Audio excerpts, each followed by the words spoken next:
নাটোর জেলা জজ আদালতের কর্মচারী নিয়োগে দুর্নীতির অভিযোগ তুলে তা বাতিলের দাবিতে সংবাদ সম্মেলন করেছে নাটোরের সচেতন আইনজীবী সমাজ।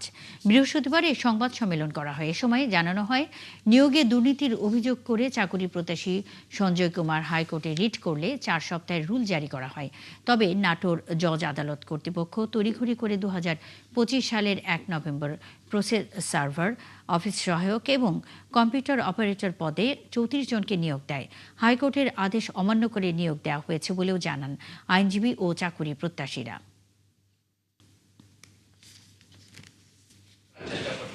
যে আসলে সত্যিকার অর্থে এই প্রশ্নপত্র ফাঁস হয়েছে কিনা, উত্তরপত্র পাওয়া গিয়েছে কিনা, সেই সময় যে সকল প্রশ্ন উত্থাপিত হয়েছিল সেগুলোকে খণ্ডন করার জন্য আমার মনে হয় যে একটা ন্যূনতম তদন্তের দরকার ছিল। সম্পূর্ণ গোপনে এই ভাইবাটা নিয়ে তারা ইচ্ছামতো অনেক কিছুর বিনিময়, বাণিজ্যের বিনিময় এই অসাধুভাবে এই নিয়োগপত্র দান করেছেন 34 জন, যাতে করে কোটি কোটি টাকা আত্মসাৎ করা হয়েছে।